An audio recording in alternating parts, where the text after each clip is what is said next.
Yes! Graphic Details presents Alice's Adventures in Wonderland in AudeBook format, featuring narration by me, Charles, the TTS voice. Chapter 3. A Caucus Race and a Long Tail. They were indeed a queer-looking party that assembled on the bank, the birds with draggled feathers, the animals with their fur clinging close to them, and all dripping wet, cross, and uncomfortable. The first question, of course, was how to get dry again.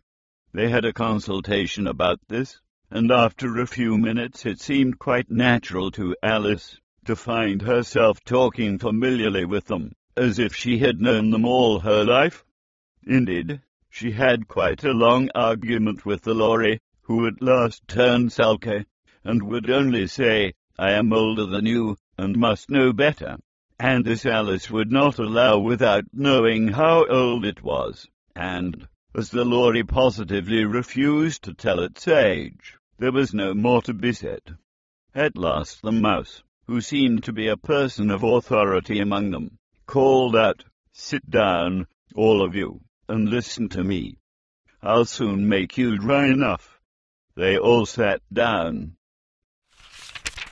at once, in a large ring, with the mouse in the middle. Alice kept her eyes anxiously fixed on it, for she felt sure she would catch a bad cold if she did not get dry very soon. "Ahem," said the mouse with an important air, "are you all ready? This is the driest thing I know.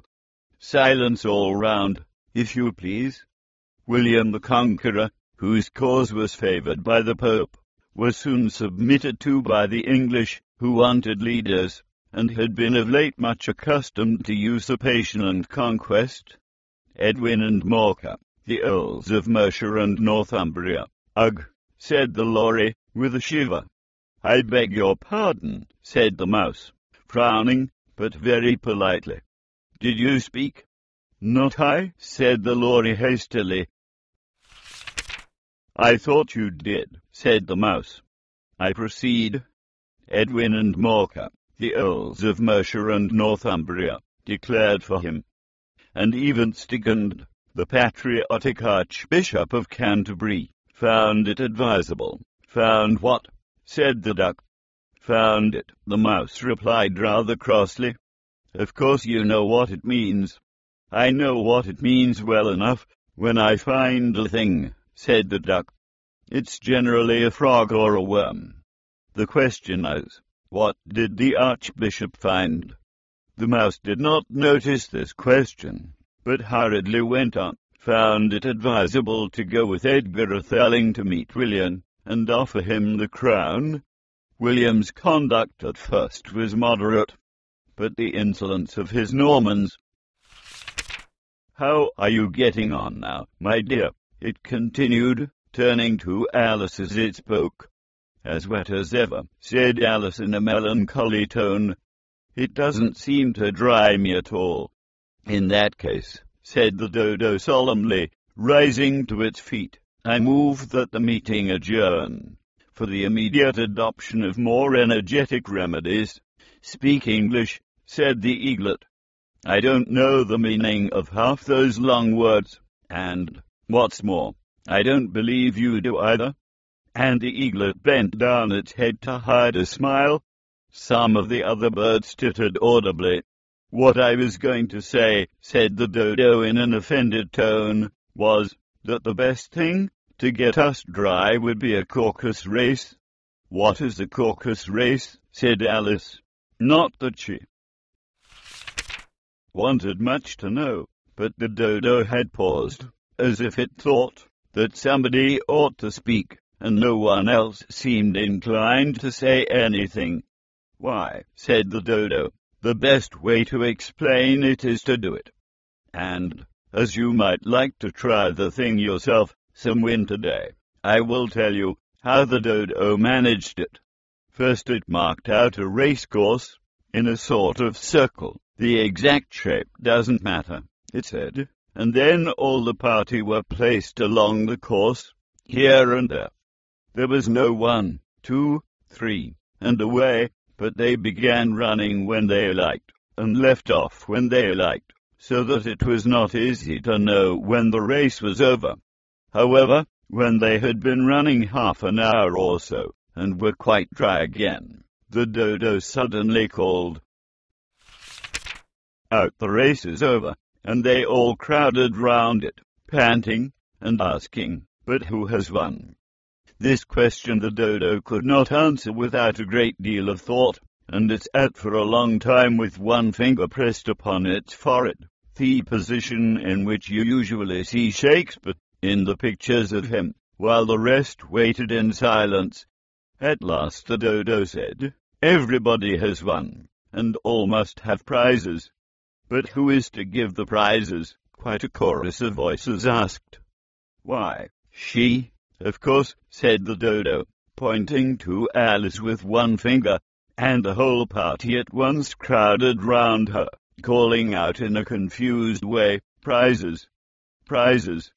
Alice had no idea what to do, and in despair she put her hand in her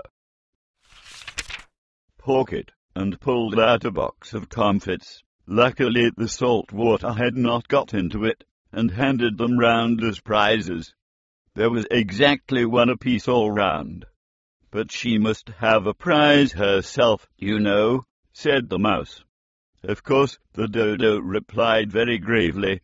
"What else have you got in your pocket?" he went on, turning to Alice. "Only a thimble," said Alice sadly. "Hand it over here," said the dodo. Then they all crowded round her once more, while the dodo solemnly presented the thimble, saying, "We beg your acceptance of this elegant thimble." And, when it had finished this short speech, they all cheered. Alice thought the whole thing very absurd, but they all looked so grave that she did not dare to laugh, and, as she could not think of anything to say, she simply bowed and took the thimble, looking as solemn as she could. The next thing was to eat the comfits. This caused some noise and confusion, as the large birds complained that they could not taste theirs, and the smaller ones choked and had to be patted on the back. However, it was over at last, and they sat down again in a ring, and begged the mouse to tell them something more.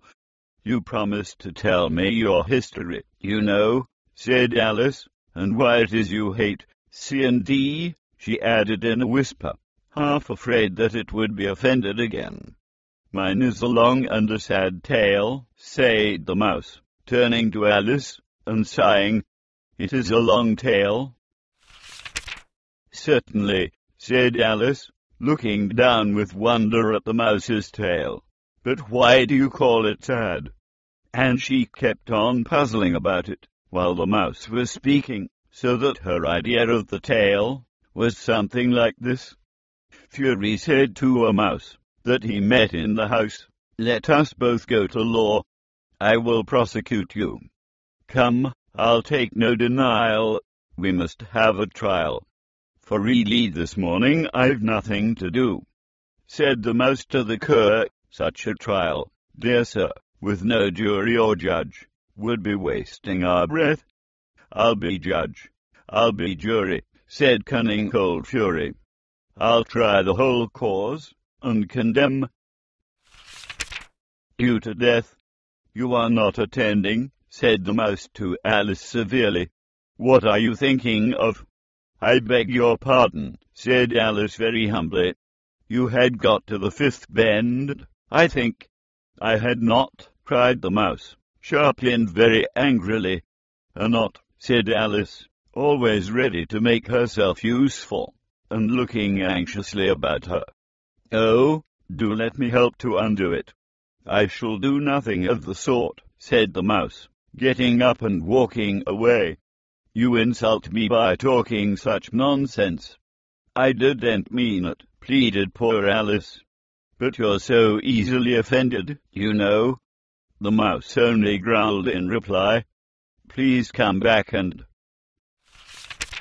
Finish your story."